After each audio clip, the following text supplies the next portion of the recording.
श्री गणेशाय नमः। ओम श्री परमात्मने नमः। संक्षिप्त श्री वराह पुराण। माया चक्र का वर्णन तथा मायापुरी हरिद्वार का महात्म्य। सुत जी कहते हैं, पवित्र व्रतों का अनुष्ठान करने वाली भगवती वसुंधरा वसुंधरा ने 6 ऋतुओं के वैष्णव कृत्यों का वर्णन सुनकर भगवान नारायण से पुनः पूछा, भगवान, आपने मंगल और पवित्र में जिन विषयों का वर्णन किया है, जिनकी स्वर्गादि लोकों तथा मेरे भूलोक में प्रसिद्धि हो चुकी है, वे आपके वैष्णव धर्म के कृत्य मेरे मन को आनंदित कर रहे हैं। माधव, आपके मुखारविंद से निकले हुए इन कर्मों को सुनकर मेरी बुद्धि निर्मल हो गई है, पर मेरे मन में एक सूक्ष्म कौतूहल उत्पन्न हो गया है। मेरा हित करने के विचार से उसे आप बतलाने की कृपा कीजिए। भगवान, आप अपनी जिस माया का सर्वदा वर्णन किया करते हैं, उसका स्वरूप क्या है तथा उसे माया क्यों कहा जाता है? मैं इसे तथा इसके आंतरिक रहस्यों को जानना चाहती हूँ। इस पर मायापति भगवान नारायण हंसकर बोले, पृथ्वी देवी, तुम जो मुझसे यह माया की बात पूछ रही हो, इसे न पूछने में ही तुम्हारी भलाई है। तुम व्यर्थ में है यह कष्ट क्यों मोल लेना चाहती हो? इसे देखने में तो तुम्हें कष्ट ही होगा। ब्रह्मा सहित रुद्र एवं इंद्र आदि देवता भी आज तक मुझे तथा मेरी माया को जानने में असफल रहे हैं, फिर तुम्हारी तो बात ही क्या है। विशालाक्षी, जब मेघ पानी बरसाते हैं तो जल से सारा जगत भर उठता है, पर कभी वही सारा देश फिर शुष्क बंजर बन जाता है। कृष्ण पक्ष में चंद्रदेव क्षीण होते हैं और शुक्ल पक्ष में बढ़ते हैं। यह सब मेरी माया का ही तो प्रभाव है। सुंदरी, अमावस्या की रात्रि में चंद्रमा दृष्टि गोचर नहीं होते। हेमंत ऋतु में कुएं का जल गर्म हो जाता है। विचार की दृष्टि से देखें तो यह सब मेरी माया ही है। इसी प्रकार ग्रीष्म ऋतु में जल ठंडा हो जाता है, पश्चिम दिशा में जाकर सूर्य अस्त हो जाते हैं, पुनः वे प्रातः काल पूरब में उदित होते हैं। प्राणियों के शरीर में रक्त और शुक्र इन दोनों का समावेश रहता है। वस्तुतः वह सब मेरी माया ही तो है। सुंदरी, प्राणी गर्भ में आता है, उसे वहां सुख और दुख का अनुभव होता है, पुनः उत्पन्न हो जाने पर उसे वह भूल जाती है। अपने कर्म में रचा पचा जीव अपने स्वरूप को भूल जाता है, उसकी स्पृहा समाप्त हो जाती है। वस्तुतः यह सब मेरी माया का ही तो प्रताप है। कर्म के प्रभाव से जीव दूसरी जगह पहुंच जाता है। शुक्र और रक्त के संयोग से जीवधारियों की उत्पत्ति होती है। 2 भुजाएं, 2 पैर, बहुत सी उंगलियां, मस्तक, कटी, पीठ, पेट, दांत, होंठ, नाक, कान, नेत्र, कपोल, ललाट और जीभ इत्यादि से संगठित प्राणी की उत्पत्ति मेरी माया का ही चमत्कार है। वहीं प्राणी जब खाता पीता है तो जठराग्नि के द्वारा उसका पाचन होता है। तत्पश्चात जीव के शरीर में वही अधोद मार्ग से बाहर निकल जाता है। यह सब मेरी प्रबल माया की ही करामत है। शब्द, स्पर्श, रूप, रस और गंध, इन 5 विषयों में अन्न खाने से प्रवृत्ति होती है। ये सभी कार्य मेरी माया की ही देन है। देवी, कुछ जल आकाशस्थ बादलों में लटके रहते हैं और कुछ जल राशि भूमि पर नदी सरोवर आदि में रहती है। पर जिन नदियों आदि में इस जल की प्रतिष्ठा है, वे नदियां भी कभी बढ़ती और कभी घटती हैं। यह सब मेरी माया का ही प्रभाव है। वर्षा ऋतु में सभी नदियों में अथाह जल हो जाता है।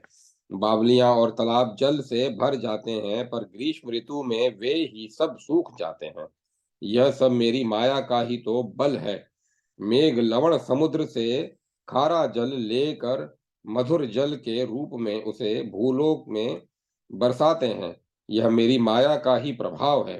रोग से दुखी हुए कितने प्राणी रसायन तथा औषधियों खाते हैं और उस औषधि के प्रभाव से निरोग हो जाते हैं, किंतु कभी उसी औषधि के देने पर प्राणी की मृत्यु भी हो जाती है। उस समय मैं ही काल का रूप धारण कर औषधि की शक्ति का हरण कर लेता हूँ। यह सब मेरी माया का ही प्रभाव है। पहले गर्भ की रचना होती है, उसके उपरांत पुरुष उत्पन्न हो जाता है, फिर युवा अवस्था होती है, बुढ़ापा भी आ जाता है, जिसमें कभी इंद्रियों की शक्ति समाप्त हो जाती है, जिसमें सभी इंद्रियों की शक्ति समाप्त हो जाती है। यह सब मेरी माया का बल है। भूमि में बीज गिराया जाता है और उससे अंकुर की उत्पत्ति हो जाती है। तत्पश्चात वह अंकुर अद्भुत पत्तों से संपन्न हो जाता है। यह विचित्रता मेरी माया का ही स्वरूप है। एक ही बीज गिराने से वैसे ही अनेक अन्न के दाने निकल जाते हैं। वस्तुतः मैं मैं ही अपनी माया के सहयोग से उत्तम उत्तम अमृत की शक्ति उत्पत्ति कर देता हूँ। सहयोग से उसमें अमृत की शक्ति की उत्पत्ति कर देता हूँ। जगत को विदित है कि गरुड़ मुझ भगवान विष्णु का वहन करते हैं। वस्तुतः मैं ही स्वयं गरुड़ बनकर वेग से अपने आप को वहन करता हूँ। जितने देवता जो यज्ञ का भाग पाकर संतुष्ट होते हैं, उस अवसर पर मैं ही अपनी इस माया का सृजन कर उन अखिल देवताओं को तृप्त करता हूँ। किंतु सभी प्राणी यही जानते हैं कि ये देवता ही सदा यज्ञ का भाग ग्रहण करते हैं, पर वस्तुतः मैं ही माया की रचना कर देवताओं के लिए यज्ञ कराता हूँ। बृहस्पति जी यज्ञ कराते हैं। यह जानकर संसार में सभी लोग उनकी सेवा करते हैं, पर अंगिरसी माया का सृजन करना और देवताओं के लिए यज्ञ की व्यवस्था करना मेरा ही काम है। संपूर्ण संसार जानता है कि वरुण देवता की कृपा से समुद्र की रक्षा होती है, किंतु वरुण से संबंध रखने वाली इस माया का निर्माण कर मैं ही महान समुद्र की रक्षा करता हूँ। सारा विश्व यही जानता है कि कुबेर जी धनाध्यक्ष हैं, परंतु रहस्य यह है कि मैं ही माया का आश्रय लेकर कुबेर के भी धन की रक्षा करता हूँ। इंद्र ने ही वृतासुर को मारा था। इस प्रकार की बात संसार जानता है, किंतु वज्र से वस्तुतः मैंने ही उसे मारा था। सूर्य ध्रुव आदि तपते हैं, ऐसी बात सर्वविदित है, किंतु तथ्य यह है कि इनमें मेरा ही तेज है। संसार में लोग कहते हैं, अरे जल कहाँ चला गया, पर बात यह है कि बड़वानल का रूप धारण कर संपूर्ण जल का शोषण मैं ही करता हूँ। माया से ओतप्रोत वायु रूप बनकर मेघों को संचालित करना मेरा ही कार्य है। अमृत का निवास कहाँ है, इस गहन विषय को देवता भी नहीं जानते, पर तथ्य यह है कि मेरी माया के शासन से वह औषधि में निवास करता है। संसार जानता है कि राजा ही प्रजाओं की रक्षा करता है, किंतु तथ्य यह है कि राजा का रूप धारण करके मैं ही स्वयं पृथ्वी का पालन करता हूँ।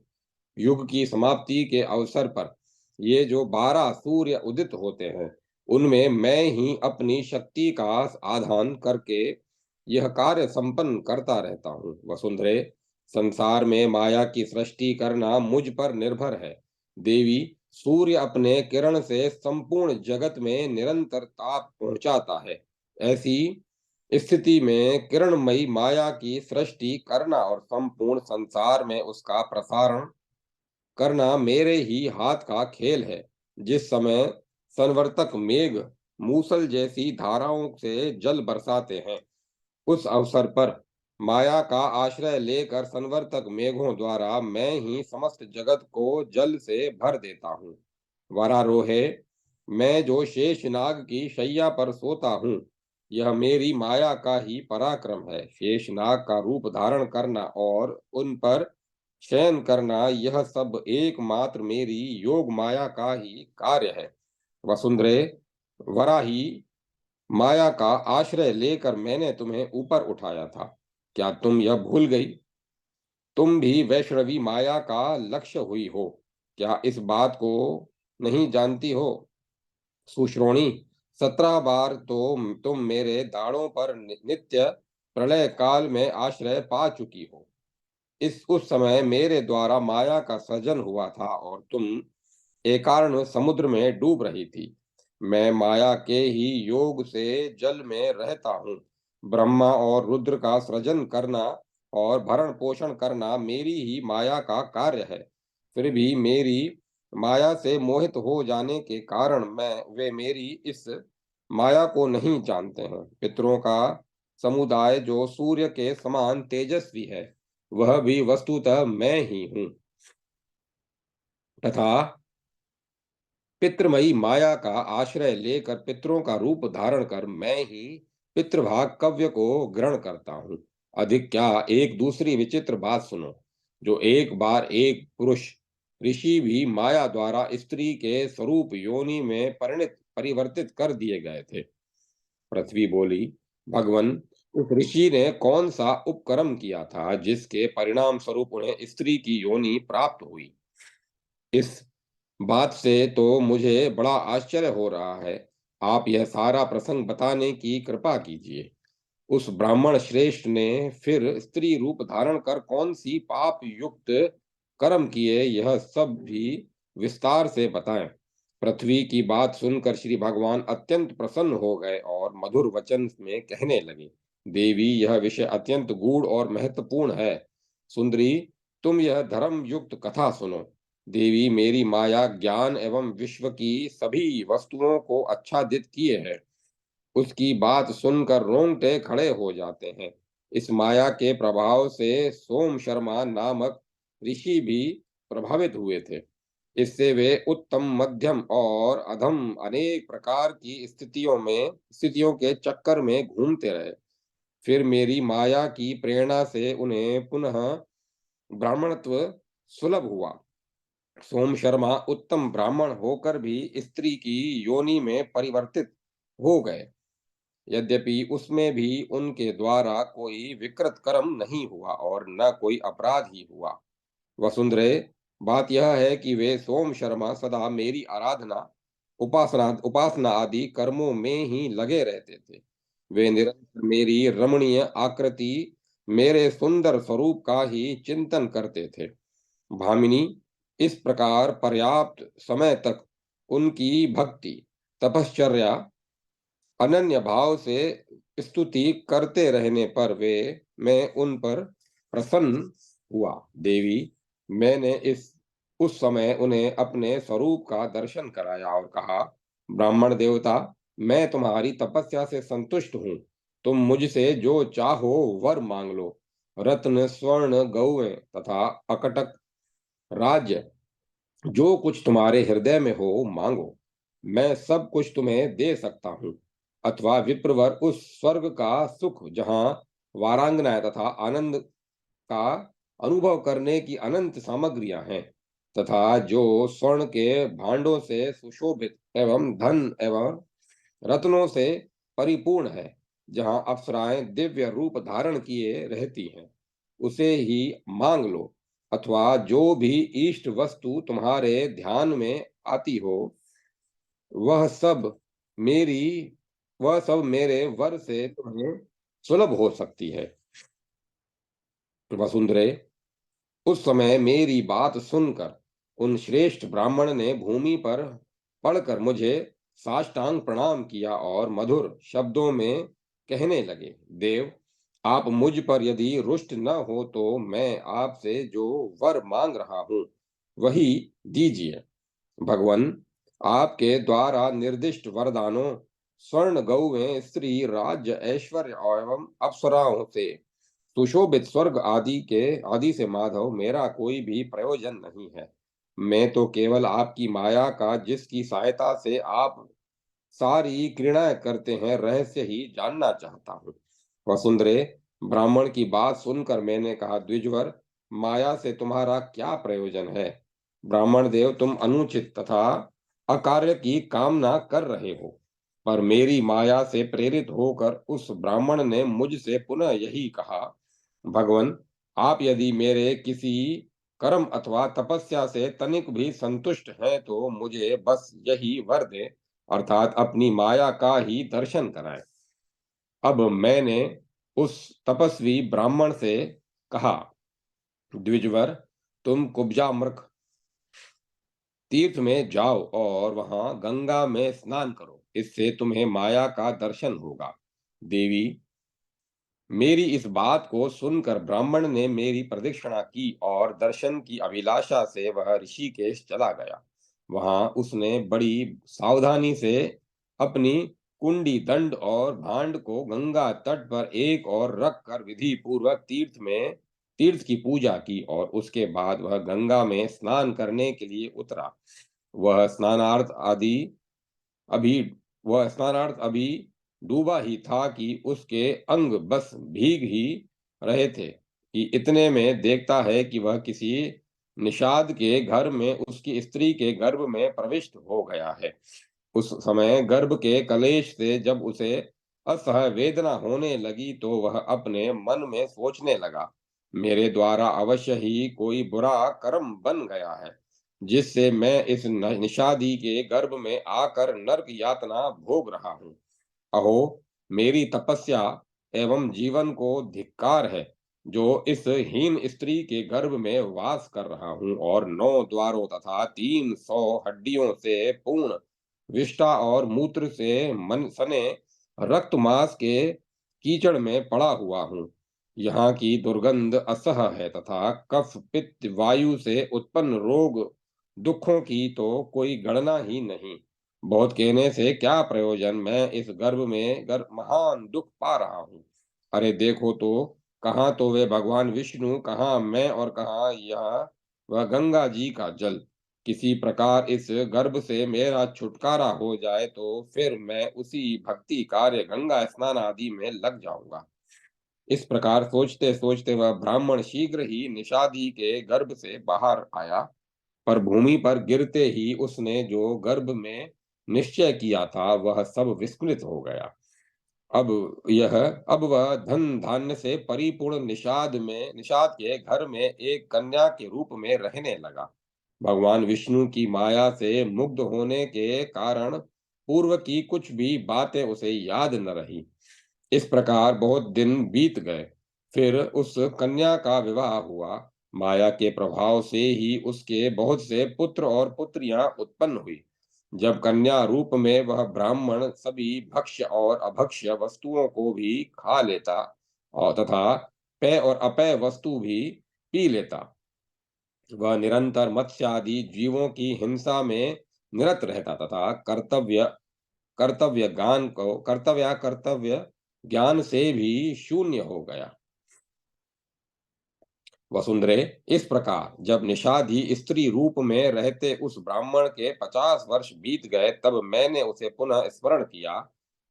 वह निषादी रूप ब्राह्मण घड़ा घड़ा लेकर विष्टालिप्त वस्तुओं को धोने के लिए पुनः गंगा के तट पर गया और उसे एक और रखकर स्नान करने के लिए गंगा के जल में प्रविष्ट हुआ। कड़ी धूप से संतप्त होने के कारण उसका शरीर पसीने से लथपथ सा हो रहा था। अतः उसकी इच्छा हुई कि सिर डुबोकर स्नान कर लूं, पर ऐसा करते ही वह तपस्या का धनी निषादी रूप ब्राह्मण उसी क्षण पूर्ववत तपस्वी बन गया। स्नान करके बाहर निकलते ही उसकी दृष्टि पूर्व में रखे हुए दंड, कमंडलू और वस्त्रों पर पड़ी, जिन्हें देखते ही उसे पहले जैसा ज्ञान उत्पन्न हो गया। पूर्व समय में उस ब्राह्मण ने जिस प्रकार विष्णु की माया जानने की कामना की थी वह भी उसे याद हो आई। गंगा से बाहर निकलकर जब उसने अपने वस्त्र पहने और लज्जित होकर वह वहीं पुनः बालूका पर बैठकर योग और तप के विषय में विचार करने लगा और कहने लगा, अरे, मुझ पापी द्वारा कितने निंदनीय अकार्य कर्म बन गए। इस प्रकार उसने अपने को निंदनीय मानकर बहुत धिक्कारा और कहने लगा, साधु पुरुषों द्वारा निंदित कर्म करने वाले मुझ को धिक्कार है। मैं सदाचार से सर्वथा भ्रष्ट हो गया था, जिस कारण मुझे निषाद की योनि में जाना पड़ा। इस कुल में उत्पन्न होने पर मैंने कितने ही भक्ष्य और अभक्ष्य वस्तुओं का सेवन किया और सभी प्रकार के जीवों का वध किया। अभक्ष्य भक्षण तथा अपेय वस्तुओं का पान किया और न बेचने योग्य वस्तुओं का विक्रय किया। मुझे वाच्या वाच्य का भी ध्यान न रहा। निषाद के संपर्क से मैंने अनेक पुत्रों और पुत्रियों की भी उत्पत्ति की। किस दुष्कर्म के फल स्वरूप मुझे निषाद की पत्नी होना पड़ा, यह भी विचार करने योग्य है। वसुंधरे, इधर तो वह ब्राह्मण इस प्रकार यहाँ ऐसा सोच रहा था, उधर निषाद क्रोध एवं दुख से पागल हो रहा था। वह उसी समय अपने पुत्रों से घिरा अपनी भार्या को खोजता हुआ हरिद्वार पहुंचा और वहां प्रत्येक तपस्वी से अपनी उस स्त्री के विषय में पूछने लगा। फिर वह विलाप सा करता हुआ कहने लगा, प्रिय, तुम मुझे तथा अपने सभी पुत्रों को छोड़कर कहाँ चली गई? अभी दूध पीने वाली तुम्हारी छोटी बालिका भूख से व्याकुल होकर रो रही है। फिर वह वहां उपस्थित तपस्वियों से पूछने लगा, तपस्वियों, मेरी पत्नी जल लेने के लिए हाथ में घड़ा लेकर गंगा के तट पर आई थी। क्या आप लोगों ने उसे देखा? उस समय सभी मनुष्य जो हरिद्वार में आए हुए थे, वे उस तपस्वी ब्राह्मण तथा उसके घड़े को यथापूर्ण उपस्थित देख रहे थे। उसके पश्चात दुख से संतप्त उस निषाद ने जब अपनी प्रिय भार्या को नहीं देखा, तो उसकी दृष्टि वस्त्र और घड़े पर पड़ी। अब वह अत्यंत करुण विलाप करने लगा, अहो मेरी स्त्री के ये वस्त्र और घड़ा तो नदी के तट पर ही पड़े हैं, किंतु गंगा में स्नान करने के लिए आई हुई मेरी पत्नी नहीं दिखाई पड़ रही है। लगता है जब वह बेचारी दुखी अबला स्नान कर रही होगी, उस समय जीवालोलुप किसी ग्राह ने उसे पानी में पकड़ लिया होगा, अथवा वह पिशाचों, भूतों या राक्षसों का आहार बन गई। प्रिय, मैंने कभी जागृत या स्वप्न में भी तुमसे कोई अप्रिय बात नहीं कही। लगता है किसी रोग से वह उन्मत्त सी होकर गंगा के तट पर चली आई थी। पूर्व जन्म में मैंने कौन सा पाप कर्म किया था जो मेरे इस महान संकट का कारण बन गया, जिसके फलस्वरूप मेरी पत्नी मेरे देखते ही देखते आंखों से ओझल हो गई और अब उसका कहीं कुछ पता नहीं चल रहा है। फिर वह प्रलाप में कहने लगा, प्रिय, तुम सदा मेरे चित्त का अनुसरण करती रही हो। सुभगे, मेरे पास आ जाओ, देखो ये बालक डर गए हैं, इधर उधर भटक रहे हैं और इन्हें अनाथ जैसे कलेशों का सामना करना पड़ता है। सुंदरी, तुम मुझे तथा इन तीन नन्हे नन्हे बालकों को तो देखो। चारों कन्याएं और सभी बच्चे बड़ा कष्ट पा रहे हैं। इन पर ध्यान दो। मेरे ये छोटे छोटे पुत्र तुम्हें पाने के लिए ललाहित हो रो रहे हैं। मुझ पापी की इन संतानों की तुम रक्षा करो, मुझे भी क्षुधा सता रही है। मैं प्यास से भी अत्यंत व्याकुल हूँ, तुम्हें इसका पता होना चाहिए।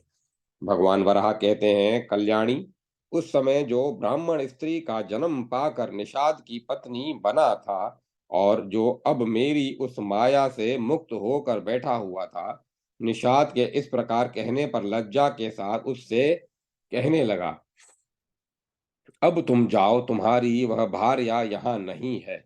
वह तुम्हारा सुख और संयोग लेकर चली गई और अब कभी न लौटेगी। इधर वह निषाद जहां तहां भटक कर विलाप ही करता रहा। अब उस ब्राह्मण का हृदय करुणा से भर गया और कहने लगा, जाओ, अब क्यों इतना कष्ट पा रहे हो? अनेक प्रकार के आहार हैं, उनसे बच्चों की रक्षा करना। ये बच्चे दया के पात्र हैं, तुम कभी भी इनका परित्याग मत करना। सन्यासी की बात सुनकर उनके सामने दुख एवं शोक से भरे हुए निषाद ने उनसे मधुर वाणी में कहा, निश्चय ही आप प्रधान मुनिवरों में भी श्रेष्ठ एवं धर्मात्माओं में भी परम धर्मात्मा पुरुष हैं। विप्रवर, तभी तो आपके मीठे वचनों से मुझे सांत्वना मिल गई। उस समय निषाद की बात सुनकर श्रेष्ठ व्रत का पालन करने वाले मुनि के मन में भी दुख एवं शोक छा गया। उन्होंने मधुर वचन में कहा, निषाद, तुम्हारा कल्याण हो, अब विलाप करना बंद करो। मैं ही तो तुम्हारी प्रिय पत्नी बना था। वहीं मैं यहाँ गंगा तट पर आया और स्नान करते हुए मैं एक मुनि के रूप में परिवर्तित हो गया। फिर तो सन्यासी की बात सुनकर निषाद की भी चिंताएं दूर हो गई। उसने उन श्रेष्ठ ब्राह्मण से कहा, विप्रवर, आप यह क्या कह रहे हैं? आज तक कभी ऐसी घटना नहीं घटी, अथवा ऐसी घटना तो सर्वथा असंभव है कि कोई स्त्री होकर पुनः पुरुष हो जाए। अब दुख के कारण ब्राह्मण के मन में भी घबराहट होना उत्पन्न हो गई। उस गंगा के तट पर ही ब्राह्मण ने निषाद से मीठी बात कही, धीवर, अब यथा शीघ्र उन बालकों को लेकर अपने देश में चले जाइए और क्रमानुसार सभी बच्चों पर यथा योग्य स्नेह रखकर उनकी देखभाल देखभाल रखिए। ब्राह्मण के उस इस प्रकार कहने पर भी निषाद वहां से नहीं गया। उसने मीठे स्वर से उनसे पूछा, विप्रवर, आपके द्वारा कौन सा पाप बन गया था जिससे आप स्त्री बन गए थे और अब फिर पुरुष हो गए? यह मुझे बताने की कृपा करें। इस पर ऋषि ने कहा, मैं हरिद्वार तीर्थ के तटवर्ती क्षेत्रों में भ्रमण करता और एक ही बार भोजन कर जगदीश्वर जनार्दन की पूजा करता रहता था। उन प्रभु के दर्शन की आकांक्षा से मैंने बहुत से उत्तम धर्म कर्म किए। बहुत समय बीत जाने के पश्चात मुझे भगवान श्री हरि ने दर्शन दिया और मुझसे वर मांगने को कहा। मैंने प्रार्थना की, प्रभु, आप भक्तों पर कृपा करने वाले सर्वव्यापक पुरुष हैं। आप मुझे अपनी माया का दर्शन कराइए। इस पर भगवान विष्णु ने कहा भगवान विष्णु ने कहा था, ब्राह्मण देव, माया देखने की इच्छा छोड़ दो। किंतु मैंने बार बार उनसे वही आग्रह किया। तब भगवान ने कहा, अच्छा, नहीं मानते हो तो कुब्जामृक क्षेत्र ऋषिकेश में जाओ। वहां गंगा में स्नान करने पर तुम्हें माया दिखलाई पड़ेगी।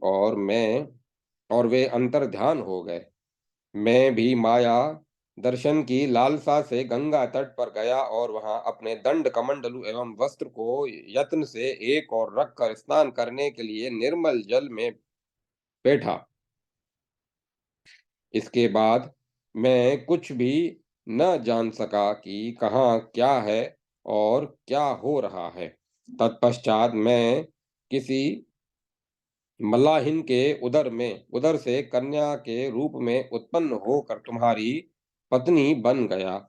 वहीं मैं आज फिर इस किसी कारण जब गंगा के जल में पेट कर स्नान करने लगा तो पहले जैसे ही ऋषि के रूप में परिणत हो गया हूँ। निषाद, देखो, पहले जैसे ही यहाँ मेरी कुंडी और मेरे वस्त्र भी विराजमान हैं।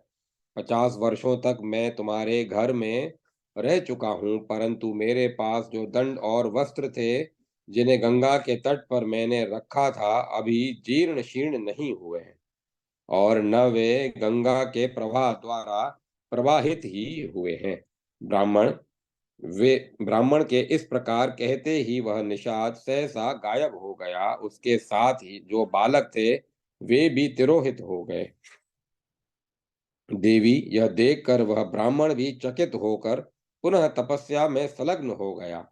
उसने अपनी भुजाओं को ऊपर उठाकर सांस की गति को रोक ली और केवल वायु के आहार पर रहने लगा। इस तरह उपरान हो गया। इस प्रकार कुछ समय तपस्या कर जब वह जल से बाहर आया तो श्रद्धा पूर्वक पूजा के लिए कुछ पुष्पों को तोड़कर विधि पूर्वक भगवान की पूजा करने के लिए वीरासन में बैठ गया। अब बहुत से प्रधान तपस्वी ब्राह्मणों ने, जो वहां गंगा में स्नान करने के लिए आए थे, उसे घेर लिया और उससे कहने लगे, द्विजवर, आपने आज पूर्वाह्न में अपने दंड कमंडलू और अन्य उपकरण यहाँ रख दिए थे और स्नान कर मल्लाहों के पास गए थे। फिर क्या आप यह स्थान भूल कर कहीं अन्यत्र चले गए थे? आपके आने में इतनी देर कैसे हुई? देवी, जब उस मुनि ने ब्राह्मणों की बात सुनी तो वह मौन हो गया। साथ ही बैठकर वह मन ही मन ब्राह्मणों द्वारा निर्दिष्ट बात पर सोचने लगा। एक और तो इधर 50 वर्ष का समय व्यतीत हो गया और उधर अमावस्या भी आज ही है। ये सब ब्राह्मण मुझसे कह रहे हैं, तुमने पूर्वाह्न में अपने वस्त्रों को यहाँ स्नान के लिए रखा, तो अब उपराह्न में इन्हें लेने क्यों आए हो? तुम्हें इतनी देर कैसे हो गई? यह सब क्या बात है? देवी, ठीक उसी समय मैंने ब्राह्मणों को पुनः अपना रूप दिखलाया और कहा, ब्राह्मण देव, आप कुछ घबराए से क्यों दिखते हैं? क्या आपने कुछ विशेष बात देखी है? आप कुछ मुझे व्यग्र से दिख रहे हैं। अस्तु, जो कुछ हो, अब आप पूर्ण सावधान हो जाइए। मेरे इस प्रकार कहने पर उस ब्राह्मण ने अपना मस्तक भूमि पर टेक दिया और दुखी होकर बार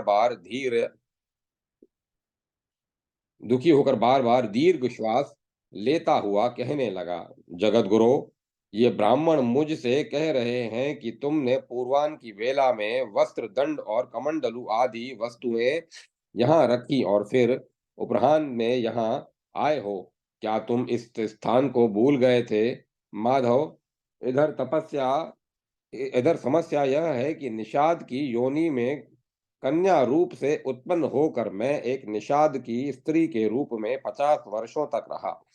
उस शरीर से उस कुकर्मी निषाद द्वारा मेरे 3 पुत्र और 4 पुत्रियां उत्पन्न हुई। फिर एक दिन जब मैं गंगा में स्नान करने के लिए यहाँ आकर तट पर अपना वस्त्र रखकर निर्मल जल में स्नान करने लगा और डुबकी लगाई, तो पुनः मुझे मुनियों द्वारा अभिलक्षित तपस्वी का रूप प्राप्त हो गया। माधव, मैं तो सदा आपकी सेवा में लगा रहता था, किंतु पता नहीं मेरे किस विकृत कर्म का ऐसा फल हो गया, जिसके परिणाम स्वरूप मुझे निषाद के यहाँ नरक की यातना भोगनी पड़ी। मैंने तो केवल माया दर्शन का वर मांगा था, परंतु मेरे ध्यान में और कोई पाप नहीं आता, जिसके फलस्वरूप आपने मुझे नरक में गिरा दिया। वसुंधरे, उस समय वह ब्राह्मण बड़ी करुणा के साथ ग्लानि प्रकट कर रहा था। इस पर मैंने उससे कहा, ब्राह्मण श्रेष्ठ, आप चिंता न करें। मैंने आपसे पहले ही कहा था कि ब्राह्मण देवता, आप मुझसे अन्य वर मांग लें, किंतु आपने मुझसे वर के रूप में माया दर्शन की ही याचना की। द्विजवर, आपने वैष्णवी माया देखने की इच्छा की थी, उसे ही तो देखा है। विप्रवर, दिन उपरांत 50 वर्ष और निषाद का घर, तत्वतः यह सब कहीं कुछ भी नहीं है। यह सब केवल वैष्णवी माया का ही प्रभाव है। आपने कोई भी अशुभ कर्म नहीं किया है। आश्चर्य में पड़कर आप जो पश्चाताप कर रहे हैं, वह सब भी माया के अतिरिक्त कुछ भी नहीं है। न तुम्हारे द्वारा किया हुआ अर्चन भ्रष्ट हुआ है और न तुम्हारी तपस्या ही नष्ट हुई है। द्विजवर, पूर्व जन्म में तुमने कुछ ऐसे कर्म अवश्य किए थे, जिसके फलस्वरूप यह परिस्थिति तुम्हें प्राप्त हुई। हाँ, पूर्व जन्म में तुमने मेरे एक शुद्ध ब्राह्मण भक्त का अभिवादन नहीं किया था। यह उसी का फल है कि तुम्हें इस दुखपूर्ण प्रारब्ध का भोग भोगना पड़ा। मेरे शुद्ध भक्त मेरे ही स्वरूप हैं। ऐसे ब्राह्मणों को जो लोग प्रणाम करते हैं, वे वस्तुतः मुझे ही प्रणाम करते हैं और वे तत्वतः मुझे जान जाते हैं, इसमें कोई संदेह नहीं। जो ब्राह्मण मेरे दर्शन की अभिलाषा करते हैं, वे ब्राह्मण मेरे भक्त शुद्ध स्वरूप एवं पूज्य हैं। विशेष रूप से कलयुग में मैं ब्राह्मण का ही रूप धारण करके रहता हूँ। अतएव जो ब्राह्मण का भक्त है वह निस्संदेह मेरा ही भक्त है। ब्राह्मण, अब तुम सिद्ध हो चुके हो, अतः अपने स्थान पर पधारो। जिस समय तुम अपने प्राणों का त्याग करोगे उस समय तुम मेरे उत्तम स्थान श्वेत द्वीप को प्राप्त करोगे, इसमें कोई संदेह नहीं। वरारोहे, इस प्रकार कहकर मैं वहीं अंतर ध्यान हो गया और उस ब्राह्मण ने फिर कठोर तपस्या आरंभ की। अंत में वह माया तीर्थ यह माया तीर्थ या मायापुरी हरिद्वार का ही नामांतरण है।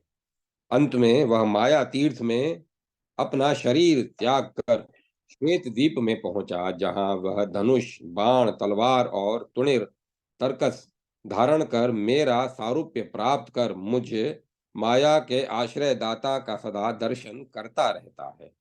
अतः वसुंधरे, तुम्हें भी इस माया से क्या प्रयोजन? माया देखने की इच्छा करना ठीक नहीं। देवता, दानव और राक्षस भी मेरी माया का रहस्य नहीं जानते। वसुंधरे, यह माया चक्र नामक माया की आश्चर्यमयी कथा मैंने तुम्हें सुनाई। यह आख्यान पुण्यों से युक्त तथा सुखप्रद है। जो पुरुष भक्तों के सामने इसकी व्याख्या करता है और भक्ति हीनों तथा शास्त्रों में दोष दृष्टि रखने वालों से नहीं कहता, उसकी जगत में प्रतिष्ठा होती है। देवी, जो व्रती पुरुष इसका प्रातः काल उठकर पाठ करता है, उसने मानो 12 वर्षों तक तप पूर्वक मेरे सामने इसका पाठ किया। वसुंधरे, इस महान आख्यान को जो सदा श्रवण करता है, उसकी बुद्धि कभी माया से लिप्त नहीं होती और न उसे निकृष्ट योनि में ही जाना पड़ता है। अध्याय 125 समाप्त। ओम नमो नारायण। ओम नमो भगवते वासुदेवाय। कुब्जामृक तीर्थ ऋषिकेश का महात्म्य। रैब्य मुनि पर भगवत कृपा। इस प्रकार माया के पराक्रम की बात सुनकर पृथ्वी ने भगवान से फिर पूछा। पृथ्वी बोली, भगवन, आपने जिस कुब्जामृक तीर्थ की चर्चा की, उसमें रहने तथा स्नान आदि करने से जो पुण्य होता है, आप अब उसे मुझे बताने की कृपा कीजिए। भगवान वराह बोले, पृथ्वी देवी, कुब्जामृक तीर्थ का जो सार तत्व है, अब उसे मैं तुम्हें विस्तार से बतला रहा हूँ। सुंदरी, कुब्जा अमृत तीर्थ की जैसी उत्पत्ति हुई, जिस कर्म से यह तीर्थ बना, वहां जो अनुष्ठेय धर्म है तथा वहां प्राण त्याग करने पर जिस लोक की प्राप्ति होती है, यह सब तुम ध्यान देकर सुनो। वसुंधरे, आदि सत्य युग में जब पृथ्वी जलमग्न थी, तब ब्रह्मा जी की प्रार्थना से मैंने मधु और केटभ नामक राक्षसों का वध किया और ब्रह्मदेव की रक्षा की। उसी समय मेरी दृष्टि अपने आश्रित भक्त रैब्य मुनि पर पड़ी। वे अत्यंत निष्ठा से सदा मेरी स्तुति आराधना में निरत रहते थे। ये युक्तिमान, गुणी, परम पवित्र, कार्य कुशल और जितेंद्रिय पुरुष थे और ऊपर बाहें उठाकर 10,000 वर्षों तक तपस्या में संलग्न रहे। वे 1,000 वर्षों तक केवल जल पीकर तथा 500 वर्षों तक शैवाल खाकर तपस्या करते रहे। देवी, महात्मा रेभ्य की इस तपस्या से मेरा हृदय करुणा से अत्यंत विहल हो उठा। उस समय हरिद्वार के कुछ उत्तर पहुंचकर मैंने एक आम्र के वृक्ष का आश्रय लिया और उन मुनि को तपस्या करते देखा। मेरे आश्रय लेने से वह आम्र वृक्ष थोड़ा कुबड़ा हो गया। मनस्विनी, इस प्रकार वह स्थान कुब्जाम्रक नाम से प्रसिद्ध हो गया। यहाँ पर स्वतः मरने वाला व्यक्ति भी मेरी लोक में ही रह जाता है। मैंने रैब्य मुनि को कुबड़े आम्र वृक्ष का रूप धारण कर दर्शन दिया था।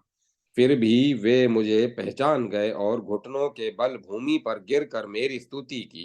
वसुंधरे अपने व्रत में अडिंग रहने वाले उन मुनि को इस प्रकार अपनी स्तुति तथा प्रणाम करते देखकर मैंने प्रसन्न मन से उन्हें वर मांगने के लिए कहा।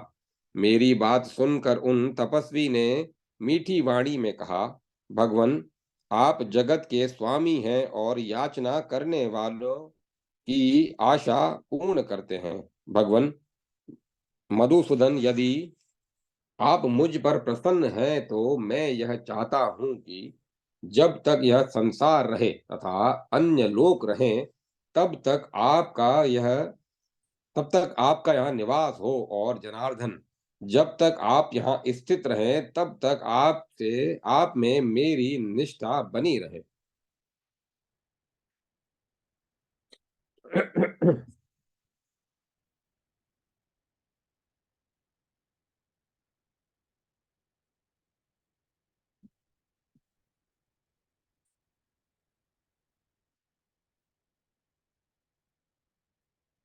प्रभु, यदि आप मुझ पर संतुष्ट हैं तो मेरा यह मनोरथ पूर्ण करने की कृपा कीजिए। वसुंधरे, उस समय ऋषिवर रैभ्य की बात सुनकर पुनः मैंने कहा, ब्रह्मऋषे, बहुत ठीक, ऐसा ही होगा। फिर उन ब्राह्मण ने बड़े हर्ष के साथ मुझसे कहा, प्रभु, आप इस प्रधान तीर्थ की महिमा भी बतलाने की कृपा करें और मैं उसे सुनूं। यही नहीं, इस क्षेत्र में अन्य भी जितने क्षेत्र हैं उनका भी आप महात्म्य बतलाएं। देवी, तब मैंने कहा, ब्राह्मण, तुम मुझसे जो पूछ रहे हो वह विषय तत्व पूर्वक सुनो। मेरा कुब्जामृग तीर्थ परम पवित्र स्थान है। इसका सेवन करने से सभी सुख सुलभ हो जाते हैं। यह कुब्जामृग तीर्थ कुमुद पुष्प की आकृति में स्थित है। यहाँ केवल स्नान करने से मानव स्वर्ग प्राप्त कर लेता है। कार्तिक, अघन एवं वैशाख मास के शुभ अवसर पर जो पुरुष यहाँ दुष्कर धर्मों का अनुष्ठान करता है, वह स्त्री, पुरुष अथवा नपुंसक ही क्यों न हो, अपने प्राणों का त्याग कर मेरे लोक को प्राप्त होता है। वसुंधरे, कुब्जामृग तीर्थ में जो दूसरा तीर्थ है उसे भी बतलाता हूँ, सुनो। सुंदरी, यहाँ मानस नाम से मेरा एक प्रसिद्ध तीर्थ है। सुनैने, वहां स्नान कर मनुष्य इंद्र के नंदन वन में जाता है और अप्सराओं के साथ देवताओं के वर्ष से 1000 वर्षों तक वह आनंद का उपभोग करता रहता है। वसुंधरे, अब यहाँ के एक दूसरे तीर्थ का वर्णन करता हूँ, सुनो। वह स्थान माया तीर्थ के नाम से विख्यात है, जिसके प्रभाव से माया की जानकारी प्राप्त हो जाती है। उस तीर्थ में स्नान करने वाला पुरुष 10,000 वर्षों तक मेरी भक्ति में रत रहता है। यशस्विनी, माया तीर्थ में जो प्राण छोड़ता है, महान योगियों के समान वह मेरे लोक को प्राप्त होता है। देवी पृथ्वी, अब यहाँ का एक दूसरा तीर्थ बतलाता हूँ। उस तीर्थ का नाम सर्वकामिक है। वैशाख मास की द्वादशी तिथि के दिन जो कोई वहां स्नान करता है, वह 15,000 वर्षों तक स्वर्ग में निवास करता है। यदि इस सर्वकामिक तीर्थ में वह प्राण त्याग करता है तो सभी आसक्तियों से मुक्त होकर मेरे लोक को प्राप्त होता है। सुलोचने, अब एक पूर्ण मुख नामक तीर्थ की महिमा बतलाता हूँ, जिसे कोई नहीं जानता। गंगा का जल इधर प्राय सर्वत्र शीतल रहता है, किंतु यहाँ जिस स्थान पर गंगा में गर्म जल मिले, उसे ही पूर्ण तीर्थ समझना चाहिए। देवी, वहां स्नान करने वाला मनुष्य चंद्रलोक में प्रतिष्ठा प्राप्त पाता है और 15,000 वर्षों तक उसे चंद्र दर्शन का आनंद मिलता है। फिर जब वह स्वर्ग से नीचे गिरता है तो ब्राह्मण के घर उत्पन्न होता है और मेरा पवित्र भक्त कार्य कुशल और संपूर्ण धर्म एवं गुणों से संपन्न होता है, और अगहन महीने में के शुक्ल पक्ष की द्वादशी तिथि के दिन प्राण त्याग कर वह मेरे लोक में पहुंचता है। जहां वह सदा मुझे चतुर्भुज रूप में प्रकाशित देखता है, तथा पुनः कभी जन्म और मृत्यु के चक्कर में नहीं पड़ता। वसुंधरे, मैं अब पुनः एक दूसरे तीर्थ का वर्णन करता हूँ। यहाँ वैशाख मास के शुक्ल पक्ष की द्वादशी के दिन तप और धर्म के अनुष्ठान के पश्चात अपने शरीर का त्याग करने वाला पुरुष मेरे लोक को प्राप्त करता है, जहाँ जन्म मृत्यु ग्लानि आसक्ति भर तथा आसक्ति भय तथा अज्ञान जनित अभिनिवेश आदि से उसे किसी प्रकार का कलेश नहीं होता। अब मैं ऋषिकेश ही में ही स्थित एक दूसरे तीर्थ की बात बतलाता हूँ। वह करवीर नाम से प्रसिद्ध है एवं संपूर्ण लोगों को सुखी करने वाला है। शुभे, अब उसका चिन्ह भी बतलाता हूँ, जिसकी सहायता से ज्ञानी पुरुष इसे पहचान सके। सुंदरी, माघ मास के शुक्ल पक्ष की द्वादशी तिथि के दिन मध्याह्न काल के समय इस करवीर तीर्थ में कनेर के फूल खिल जाते हैं।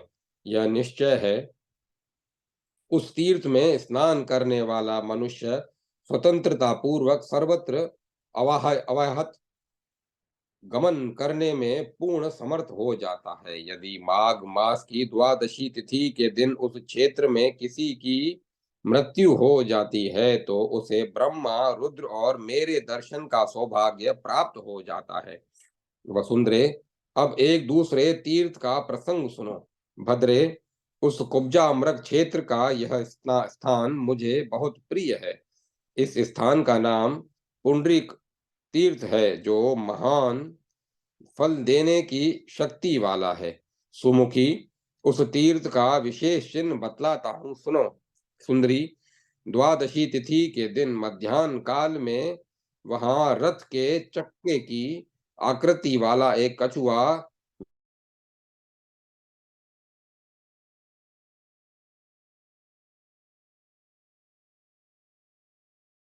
से सुनो। सुंदरी, वहां अवगाहन करने पर पुंडरीक यज्ञ के अनुष्ठान का फल मिलता है। यदि वहां किसी की मृत्यु होती है, तो उसे 10 पुंडरीक यज्ञों के अनुष्ठान का फल प्राप्त होता है। अब मैं कुब्जा अमृत ऋषिकेश में स्थित एक दूसरे अग्नि तीर्थ की बात बतलाता हूँ, उसे सुनो। देवी द्वादशी तिथि के दिन पुण्यात्मा लोगों को ही इस तीर्थ की स्थिति ज्ञात होती है। कार्तिक, अघन, आषाढ़ एवं वैशाख मास के शुक्ल पक्ष की द्वादशी के दिन जो पुरुष उस तीर्थ में यत्न पूर्वक निवास करता है, वह उस तीर्थ का रहस्य जान सकता है। वसुंधरे, उस तीर्थ का चिन्ह यह है कि हेमंत ऋतु में जो वहां का जल उष्ण रहता है, उस ग्रीष्म ऋतु में वह शीतल हो जाता है। महाभागे, उसी विचित्रता इसी विचित्रता के कारण इस स्थान का नाम अग्नि तीर्थ पड़ गया है। देवी, अब एक दूसरे तीर्थ का परिचय देता हूं, उसका नाम वाव्य तीर्थ है। उस तीर्थ में जो स्नान करके तर्पण आदि कार्य करता है, उसे वाजपेय यज्ञ का फल प्राप्त होता है। वह वाव्य तीर्थ एक सरोवर के रूप में है। वहां केवल 15 दिनों तक रहकर मेरी उपासना करते हुए जिसकी मृत्यु हो जाती है, उसका उस उसका इस पृथ्वी पर पुनः जन्म या मरण नहीं होता। वह 4 भुजाओं से युक्त होकर मेरा सारूप्य प्राप्त कर मेरे लोक में प्रतिष्ठा प्राप्त करता है। उस वाव्य तीर्थ की पहचान यह है कि वहां वन में पीपल के ऐसे वृक्ष हैं, जिनके पत्ते 24 द्वादशियों को निरंतर हिलते ही रहते हैं। पृथ्वी, अब कुब्जा मृग तीर्थ के अंतर्वर्ती शुक शर्क तीर्थ का परिचय देता हूँ। वसुंधरे, वहां इंद्र हाथ में वज्र लिए हुए सुशोभित रहते हैं। महातपे, उस तीर्थ में 10 रात्रि उपवास रहकर जो मनुष्य मर जाता है, वह मेरे लोक को प्राप्त कर लेता है। इस शर्क तीर्थ में दक्षिण भाग में 5 वृक्ष खड़े हैं, यही उसकी पहचान है। देवी वरुण देव ने 12,000 वर्षों तक इस कुब्जा अमृत तीर्थ में तपस्या की थी। अतः यहाँ स्नान करने से व्यक्ति 8,000 वर्षों तक वरुण लोक में प्रतिष्ठा प्राप्त करता है। वहां ऊपर से पानी की एक धारा निरंतर गिरती रहती है। यही उस तीर्थ की पहचान है। पृथ्वी उक्त कुब्जाम्रक तीर्थ ऋषिकेश में सप्त सामुद्रक नाम का भी एक श्रेष्ठ स्थान है। उस तीर्थ में स्नान करने वाला धर्मात्मा मनुष्य 3 अश्वमेध यज्ञों का फल पा लेता है। यदि आसक्ति रहित होकर कोई प्राणी 7 रातों तक यहाँ निवास कर प्राण त्याग करता है तो वह मेरे लोक में चला जाता है। सुंदरी, अब उस सप्त सामुद्रक तीर्थ का लक्षण बताता हूँ, सुनो। वैशाख मास के शुक्ल पक्ष की द्वादशी तिथि के दिन यहाँ वहाँ एक विशेष चमत्कार दिखता है। उस दिन उस तीर्थ में गंगा का जल कभी तो दूध के समान उज्जवल वर्ण का दिखता है और कभी पुनः उसी जल में पीले रंग की आभा प्रकट हो जाती है। फिर वही कभी लाल रंग के में परिणत हो जाता है और फिर थोड़ी देर बाद ही उसमें मरकत मणि और तथा मोती के समान झलक आने लगती है। आत्मज्ञानी पुरुष इन्हीं चिन्हों से उस तीर्थ का ज्ञान प्राप्त करते हैं। शुभांगिनी शुभांगिन कुब्जाम्रक तीर्थ के मध्यवर्ती एक अन्य महान तीर्थ का अब तुम्हें परिचय देता हूँ। भगवान में भक्ति रखने वाले समस्त पुरुषों के प्रिय उस तीर्थ का नाम मानसर है। उसमें स्नान करने पर मानव को मानसरोवर में जाने का सौभाग्य प्राप्त होता है। वहां इंद्र, रुद्र एवं मरुदगण आदि संपूर्ण देवताओं का उसे दर्शन मिलता है। वसुंधरे, इस तीर्थ में यदि कोई मनुष्य 30 रात्रि तक निवास कर मृत्यु को प्राप्त होता है तो वह संपूर्ण संगों से मुक्त होकर मेरे लोक को प्राप्त करता है। अब मानसर तीर्थ का स्वरूप बतलाता हूँ, जिससे मनुष्यों को उसकी पहचान हो जाए, जानकारी प्राप्त हो सके। वह तीर्थ 50 कोस के विस्तार में है। अब तुम्हें एक दूसरी बात बताता हूँ, उसे सुनो। इस कुब्जा अमृत तीर्थ में बहुत पहले एक महान अद्भुत घटना घट चुकी है। उसका प्रसंग यह है, जहाँ मेरे भोग की सामग्री रखी पड़ी रहती थी वहीं एक सर्पणी निर्भय होकर निवास करती थी। वह अपनी इच्छा से चंदन, माला आदि पूजन की वस्तुओं को खाया करती। इतने में ही एक दिन वहां कोई नेवला आ गया और उसने स्वच्छंदता से आनंद करने वाली उस सर्पणी को देख लिया। अब उस नेवले और सर्पणी में भयंकर युद्ध छिड़ गया। उस दिन माघ मास की द्वादशी तिथि थी और दोपहर का समय था। यह संघर्ष मेरे इस मंदिर में ही पर्याप्त समय तक चलता रहा। अंत में सर्पणी ने नेवले को डस लिया। साथ ही विष विषदग्न विषदग्न नेवले ने भी उस सर्पणी को तुरंत मार गिराया। इस प्रकार वे दोनों आपस में लड़कर मर गए। अब वह नागिन प्रयाग ज्योतिषपुर आसम में के राजा के यहाँ एक राजकुमारी के रूप में उत्पन्न हुई। इधर उसी समय कौशल देश के में उस नेवले का भी एक राजा के यहाँ जन्म हुआ। देवी, वह राजकुमार रूपवान, गुणवान और संपूर्ण शास्त्रों का ज्ञाता तथा सभी कलाओं से युक्त था।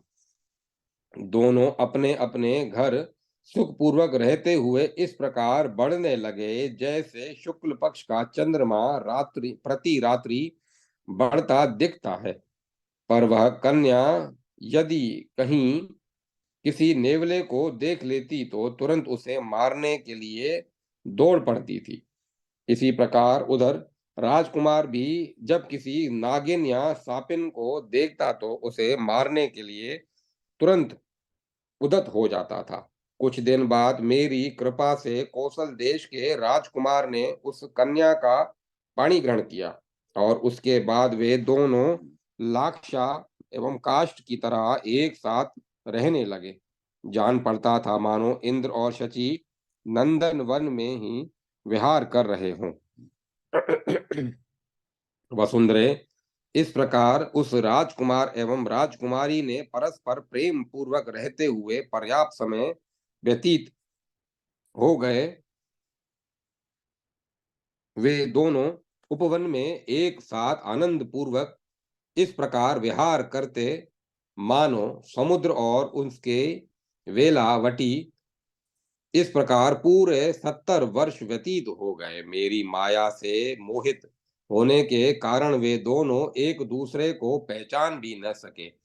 एक समय की बात है, वे दोनों ही उपवन में घूम रहे थे कि राजकुमार की दृष्टि एक सर्पणी पर पड़ी और वह उसे मारने के लिए तैयार हो गए। राजकुमारी ने के मना करते रहने पर भी वह अपने विचार से विचलित न हुआ और उसने उस सर्पणी को मार ही डाला। अब राजकुमारी के मन में प्रतिक्रिया स्वरूप भीषण रोष उत्पन्न हो गया, किंतु वह कुछ बोल न पाई। इधर उसी समय राजपुत्री के सामने बिल में से एक नेवला निकला और भोजन के लिए किसी सर्प की खोज में इधर उधर घूमने लगा। राजकुमारी ने उसे देख लिया। यद्यपि नेवले का दर्शन शुभ अशुभ यद्यपि नेवले का दर्शन शुभ सूचक है और वह नेवला केवल इधर उधर घूम रहा था, फिर भी क्रोध में के वशीभूत होकर राजकुमारी उसे मारने लगी। राजकुमार ने उसे बहुत रोका, किंतु प्रयाग ज्योतिष नरेश की उस पुत्री ने शुभ दर्शन नेवले को मार ही डाला। वसुंधरे, अब राजकुमार को बड़ा क्रोध हुआ। उसने राजकुमारी से कहा, देवी, स्त्रियों के लिए पति सदा आदर का पात्र होता है और मैं तुम्हारा पति हूँ, किंतु तुमने मेरी बात को निष्ठा पूर्वक ठुकरा दिया। यह नेवला मंगलमय शुभ दर्शन प्राणी है और विशेषकर राजाओं की यह प्रिय वस्तु है। इसका दर्शन शुभ की सूचना देता है। कहो, तुमने इस मंगल स्वरूप नेवले को मेरे मना करने पर भी क्यों मार डाला? वसुंधरे, इस पर प्रयाग ज्योतिष नरेश की वह कन्या कौशल नरेश के पुत्र से रोष भरकर कहने लगी कि मेरे बार बार रोकने पर भी आपने उस सर्पणी को मार डाला, अतएव मैंने भी सर्पों के मारने वाले इस नेवले को मार डाला। वसुंधरे, राजकुमारी की इस बात को सुनकर कठोर शब्दों से डांटते हुए राजकुमार ने उससे कहा, भद्रे, सांप के दांत बड़े तीक्ष्ण तथा उसका विष बड़ा तीव्र होता है। उसे देखते ही लोग डर जाते हैं। यह दुष्ट प्राणी मनुष्य आदि को डस लेता है और उससे वे मर जाते हैं। अतः सबका अहित करने वाले और विष से भरे हुए इस जीव को मैंने मारा है। इधर प्रजा की रक्षा करना राजाओं का धर्म है। जो बुरे मार्ग पर चलते हैं उनकी उचित तथा कठोर दंडों द्वारा ताड़ना करना हमारा कर्तव्य है। जो निरपराध साधुओं एवं स्त्रियों को भी कलेश पहुंचाते हैं, वे भी यथार्थ राजधर्म के अनुसार दंड के पात्र हैं और वध के योग्य हैं। मुझे तो राजधर्मों का पालन करना ही चाहिए, पर मुझे तुम यह तो बताओ कि इस नेवले का क्या अपराध था? यह दर्शनीय एवं सुंदर रूप वाला है। यह राजाओं के घर में पालने योग्य तथा शुभ दर्शन एवं पवित्र माना जाता है, फिर भी तुमने इसे मार डाला। तुमने मेरे बार बार मना करने पर भी इस नेवले को मारा है, अतएव अब से तुम मेरी पत्नी नहीं रही और न अब मैं ही तुम्हारा पति रह गया। अधिक क्या, स्त्रियां सदा अवध्य बतलाई गई हैं। इसी कारण मैं तुम्हें छोड़ देता हूं और तुम्हारा वध नहीं करता। देवी, राजकुमारी से इस प्रकार कहकर राजकुमार अपने नगर लौट गया। क्रोध के कारण उन दोनों का परस्पर का सारा स्नेह नष्ट हो गया। धीरे धीरे मंत्रियों द्वारा यह बात कौशल नरेश को विदित हुई कि तो उन्होंने उन मंत्रियों के सामने ही द्वारपालों को आज्ञा देकर राजकुमार और वधू को आदर पूर्वक बुलाया। पुत्र और पुत्र वधू को अपने पास उपस्थित देखकर राजा ने कहा, पुत्र, तुम लोगों में जो परस्पर अकृत्रिम और अपूर्व स्नेह था, वह सहसा कहाँ चला गया? तुम लोग परस्पर अब सर्वथा विरुद्ध कैसे हो गए? पुत्र, यह राजकुमारी कार्यकुशल, सुंदर स्वभाव वाली एवं धर्मनिष्ठ है। आज से पहले इसने हमारे परिवार में भी कभी किसी को अप्रिय वचन नहीं कहा है। अतः तुम्हें इसका परित्याग कदापि नहीं करना चाहिए। तुम राजा हो, तुम्हारा राजधर्म ही मुख्य धर्म है और इसका पालन स्त्री के सहारे ही हो सकता है। अहो, लोगों का यह कथन परम सत्य ही है कि स्त्रियों के द्वारा ही पुत्र एवं कुल का संरक्षण होता है। पृथ्वी उस समय राजपुत्र ने पिता की बात आदर पूर्वक सुन ली और उनके दोनों चरणों को पकड़कर यह कहने लगा, पिताजी, आपकी पुत्रवधू के आपकी पुत्रवधू में कहीं कोई भी दोष नहीं है, किंतु इसने बार बार इसने बार बार रोकने पर भी मेरे देखते ही देखते एक नेवले को मार डाला। उसे उससे सामने मरा पड़ा देखकर मुझे क्रोध आ गया और मैंने कह दिया कि अब ना तो तुम मेरी पत्नी हो और न मैं तुम्हारा पति। महाराज, बस इतना ही कारण है और कुछ नहीं। पृथ्वी इस प्रकार अपने पति की बात सुनकर प्रयाग ज्योतिषपुर की उस कन्या ने भी अपने ससुर को सिर झुकाकर प्रणाम किया और कहने लगी, इन्होंने एक सर्पणी को, जिसका कोई भी अपराध न था तथा जो अत्यंत भयभीत थी, मेरे सैकड़ों बार मना करने पर भी उसे मार डाला। सर्पणी की मृत्यु देखकर मेरे मन में बड़ा शोक और दुख हुआ, पर मैंने इनसे कुछ भी नहीं कहा।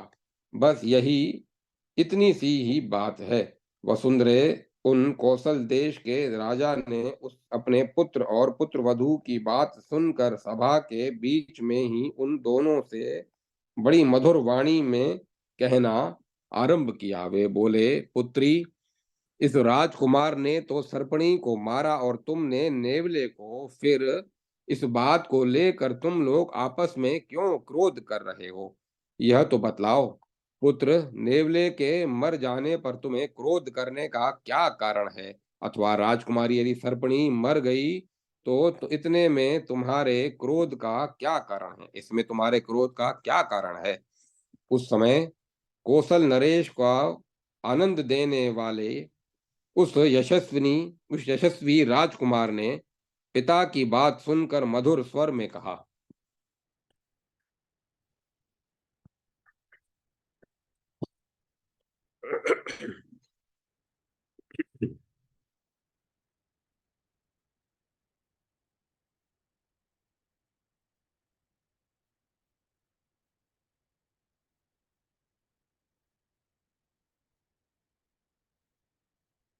महाराज, इस प्रश्न से आपका क्या प्रयोजन है? आप इसे न पूछें।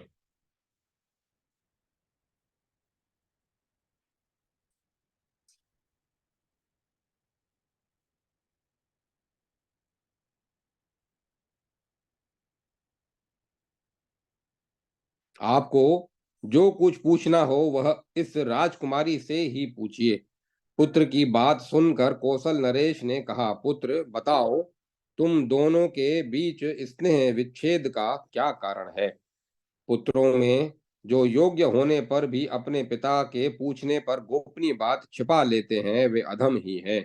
उन्हें तप्त बालुका में घोर रौरव नरक में गिरना पड़ता है, किंतु जो शुभ अथवा अशुभ सभी बातों को पिता के पूछने पर बता देते हैं, ऐसे पुत्रों को वह दिव्य गति मिलती है जिसे सत्यवादी लोग पाते हैं। अतएव पुत्र, तुम्हें मुझसे यह बात अवश्य बतलानी चाहिए, जिसके कारण पुत्री गुणशालिनी पत्नी के प्रति तुम्हारी प्रीति समाप्त हो गई है। पिता की यह बात सुनकर कौशल वासियों के आनंद को बढ़ाने वाले उस राजकुमार ने जन समाज में स्नेह सनी वाणी से कहा, पिताजी, यह सारा समाज यथा योग्य अपने अपने स्थान पर पधारे। कल प्रातः काल जो आवश्यक बात होगी मैं आपसे निवेदन करूंगा। रात्रि के समाप्त होने पर प्रातः काल दुंदुभियों के शब्दों से तथा स्तुत मागध एवं वंदी जनों की वंदनाओं से कौशल नरेश जागाए गए। इतने में ही कमल के समान आंखों वाला वह महान यशस्वी राजकुमार भी स्नान कर मंगल द्रव्यों सहित राजद्वार पर उपस्थित हुआ।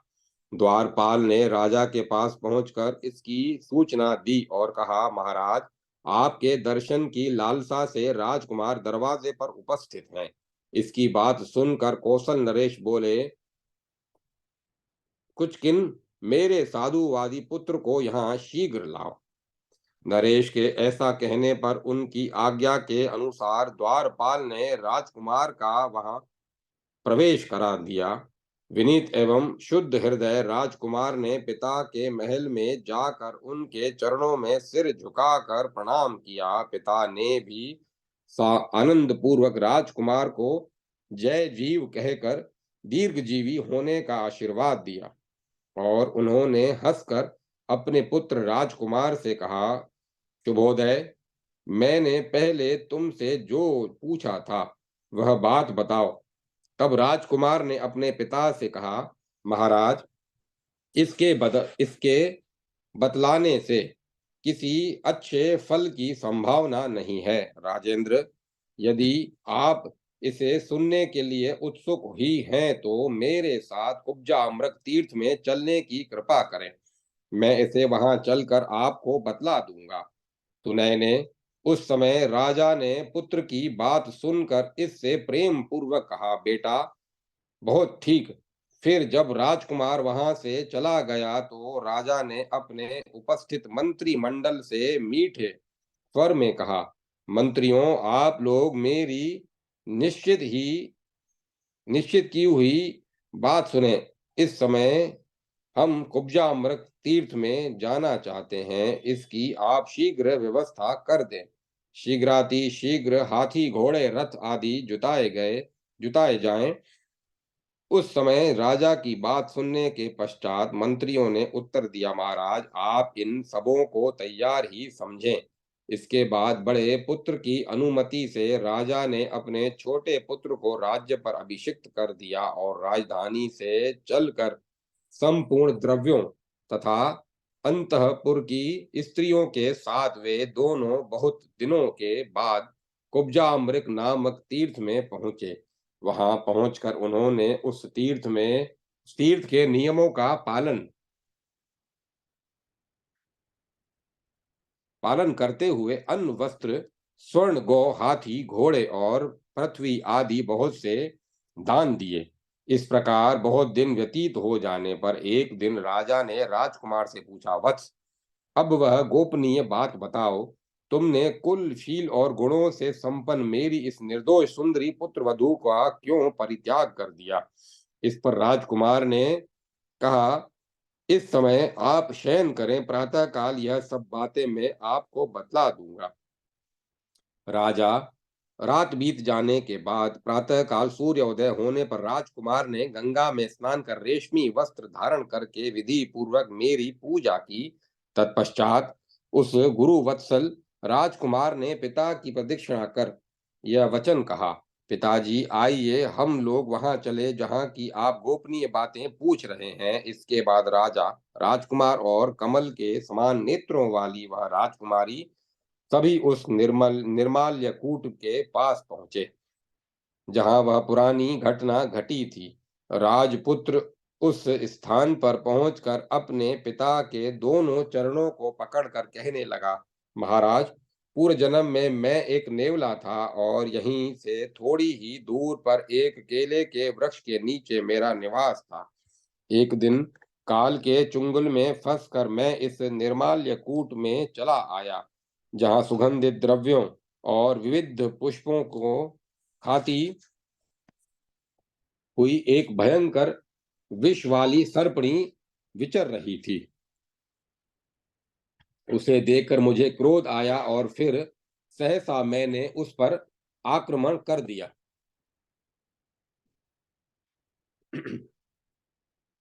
महाराज, इस प्रकार उसके साथ मेरा भयंकर युद्ध आरंभ हो गया। उस दिन माघ मास की द्वादशी तिथि थी। किसी ने भी हम लोगों को नहीं देखा। उ- उस समय यद्यपि मैं युद्ध करते हुए अपने शरीर की रक्षा पर भी ध्यान रखता था, फिर भी उस सर्पणी ने मेरी नाक के छिद्र में डस लिया। इस प्रकार विषादिग्न विषादिग्न होने पर भी मैंने उस सर्पणी को मार ही डाला। अंततः हम दोनों की मृत्यु हो गई। इसके बाद मैं आप कौशल देश राजा के घर में एक राजपुत्र के रूप में उत्पन्न हुआ।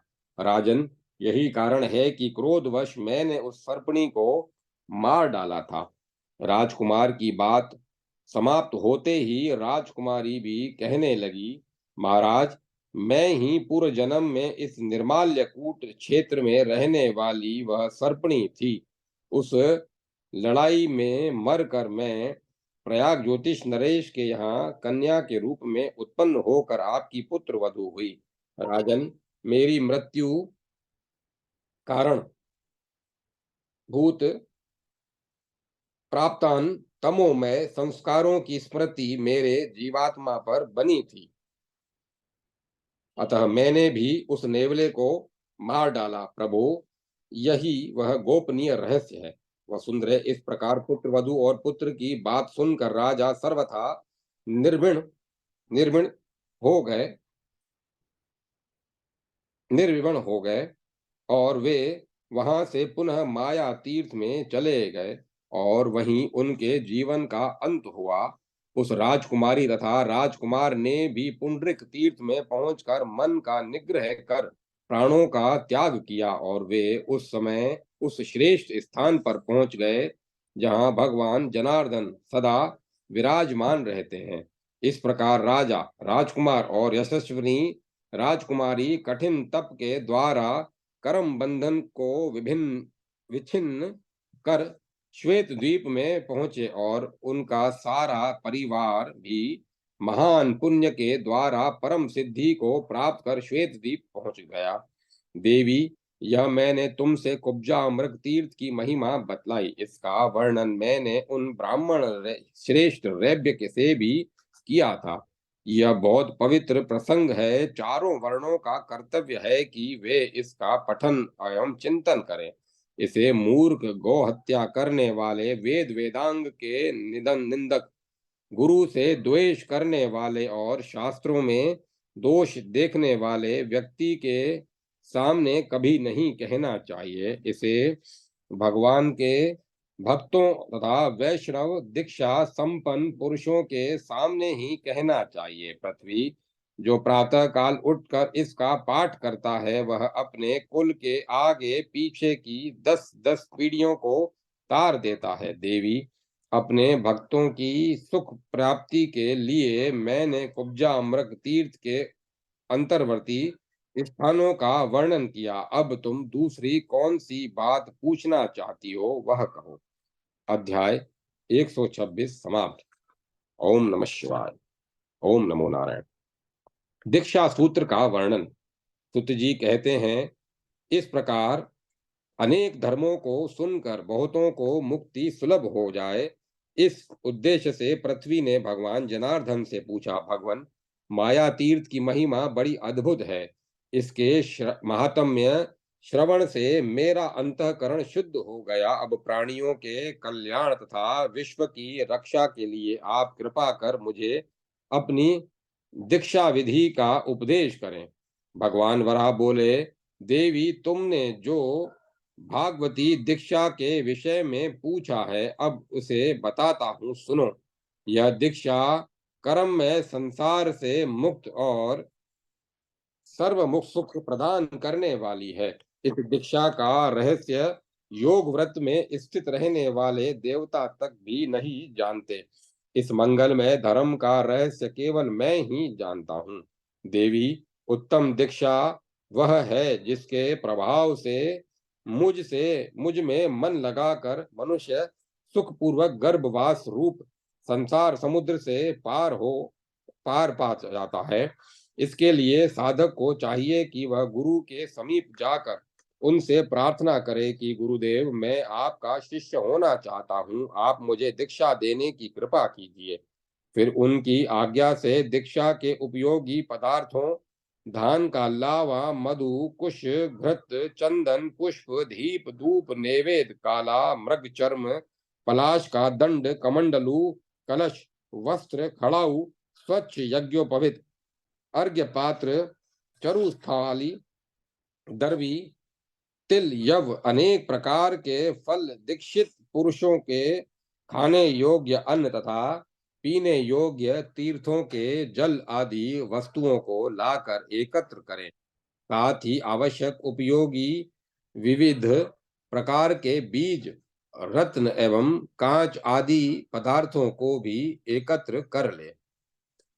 तदनंतर मांगलिक द्रव्य लगाकर स्नान करें और गुरु के चरणों को पकड़कर उनसे आज्ञा लेकर एक बड़ी वेदी का निर्माण करे। यदि दीक्षा लेने वाला व्यक्ति ब्राह्मण हो तो उसे चाहिए कि वह 16 हाथ लंबी चौड़ी चौकोर वेदी बनाकर उसके ऊपर कलश की स्थापना करे।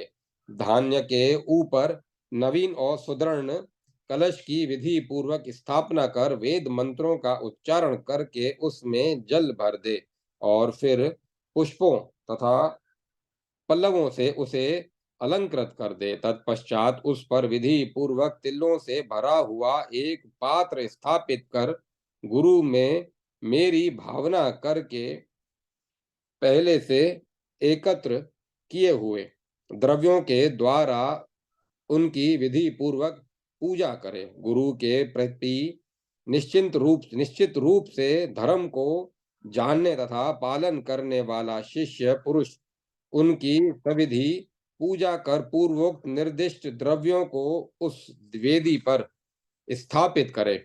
सुंदरी, फिर चारों भागों में जल से भरे हुए 4 कलशों को आम के पल्लवों से पूर्ण कर ब्राह्मणों को दानार्थ संकल्प कर दे। इसके बाद वेदी को श्वेत सूतों द्वारा सब ओर से घेर दे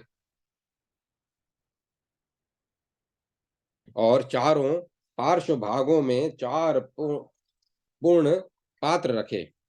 उस समय दीक्षा देने वाले गुरु का कर्तव्य है कि उक्त कार्य संपन्न करके शिष्यों को ऐसा मंत्र दे जो रुचि और एवं वर्णादि के न्याय के अनुसार हो तथा जिससे उसकी हार्दिक तुष्टि हो, जिसके मन में गुरु के प्रति पवित्र भक्ति भावना हो तथा जिस दीक्षा की विशेष अभिलाषा हो, वह भगवान विष्णु के मंदिर में जाकर नियम का पालन करते हुए सभी कार्यों को संपन्न करे। फिर आचार्य पूर्वाभिमुख बैठकर दीक्षा की इच्छा रखने वाले सभी शिष्यों को निम्नलिखित उपदेश सुनाए।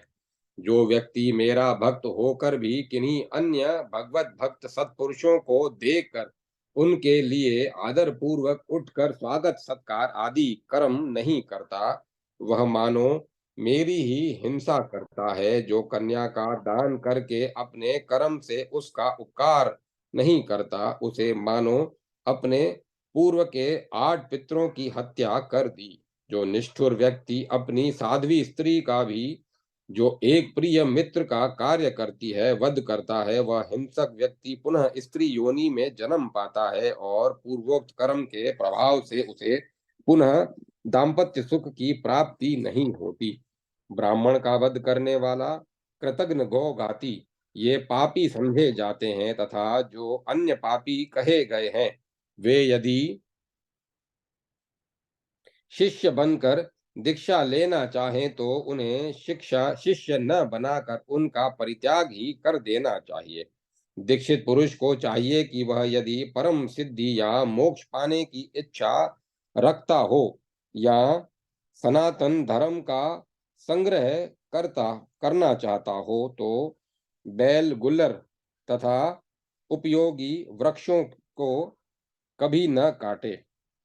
क्या खाना चाहिए, क्या नहीं खाना चाहिए, इसे आचार्य को भी अपने शिष्यों को बता देना चाहिए। गुल्लर का ताजा फल भक्ष्य है, पर उसका बासी फल सर्वथा अभक्ष्य है।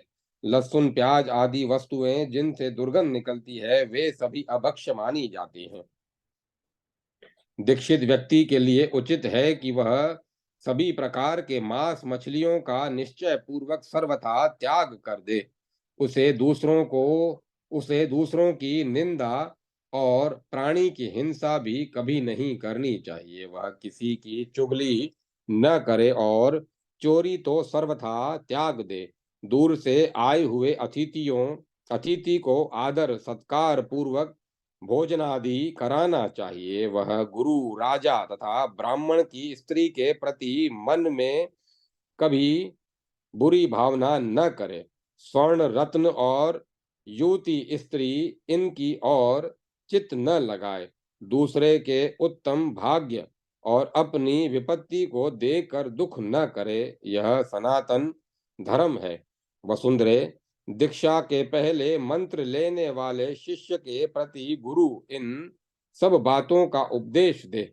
सुंदरी, साथ ही छुरा तथा जल से भरा हुआ एक पात्र भी रखना चाहिए, जिसे मंत्रोच्चारण पूर्वक मेरा आवाहन एवं विधि के साथ मेरा पूजन करना चाहिए। देवी, इस प्रकार अर्घ्य और पाद देने के उपरांत गुरु हाथ में उस्तरा लेकर शुद्ध भाव से यह मंत्र पढ़े। मंत्र का भाव यह है: शिष्य विष्णु में जल की सहायता से गुरु हाथ में असुतारा लेकर शुद्ध भाव से यह मंत्र पढ़े। मंत्र का भाव यह है: शिष्य विष्णु में जल की सहायता से तुम्हारा शौर कर्म किया जाता है।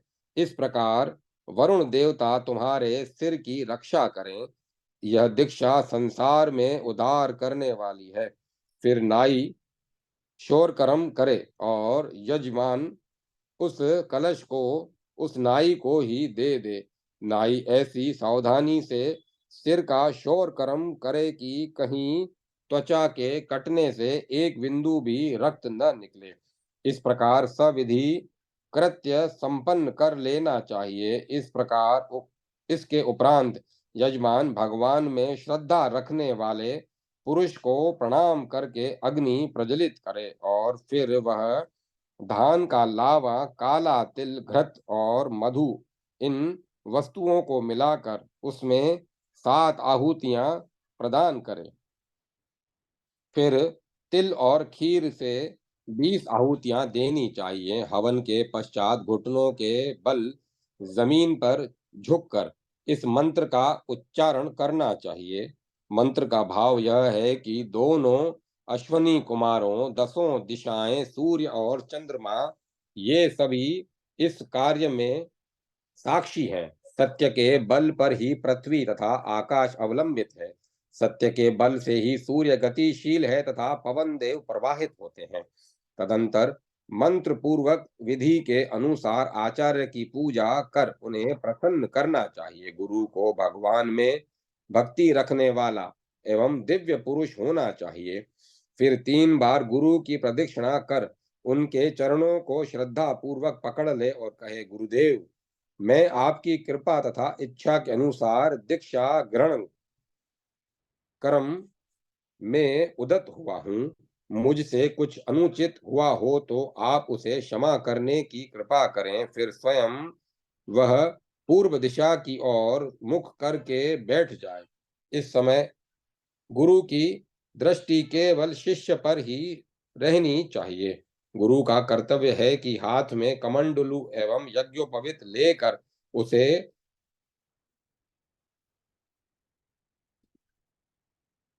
यज्ञोपवीत लेकर कहे, शिष्य, भगवान विष्णु की कृपा से तुम्हें यह शुभ अवसर प्राप्त हुआ है। साथ ही सिद्ध दीक्षा और कमंडलू ये वस्तुएं प्राप्त हुई हैं।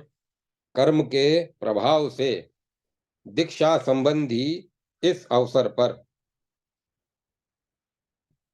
तुम अपने हाथों में कमंडलू ले लो।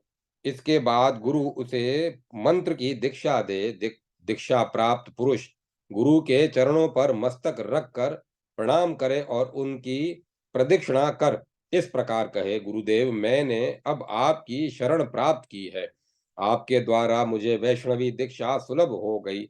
यह आपकी कृपा का फल है। फिर गुरु उसे उठाकर शुद्ध जल से भरा कमंडलू तथा दिव्य तंतुओं द्वारा निर्मित एक वस्त्र शिष्य को दे।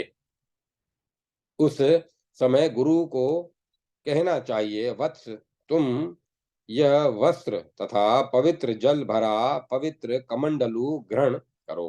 पुनः शिष्य गुरु को चंदन लगाकर हाथ में मधुपर्क ले मधुपर्क लेकर कहे, भगवान, आप पार्थिव शरीर को शुद्ध करने वाले इस मधुपर्क को ग्रहण कीजिए। तत्पश्चात शिष्य को गुरु के चरणों को पकड़कर उन्हें यत्न पूर्वक संतुष्ट करना चाहिए। फिर मन पर संयम रखते हुए अंजलि को मस्तक से लगाकर गुरु प्रदत्त मंत्र को हृदय में धारण करें और कहें, भगवान में भक्ति रखने वाले सभी पुरुष मेरी बात सुनने की कृपा करें। गुरुदेव ने मेरी सभी कामनाओं को पूर्ण कर दिया। मैं इनका सेवक और शिष्य हो गया और ये देवता के समान मेरे गुरु हो गए। वसुंधरे, आगम वैष्णव शास्त्रों में ब्राह्मण की दीक्षा की यही विधि कही गई है। अब जो अन्य 3 वर्णों के लिए दीक्षा की विधि है वह भी मुझसे सुनो। अध्याय 27 समाप्त। ओम नमो भगवते वासुदेवाय। ओम नमो नारायण। ओम नमः शिवाय। ओम तत्सत। ओम तत्सत। ओम तत्सत। अब कथा को विराम दिया जाता है।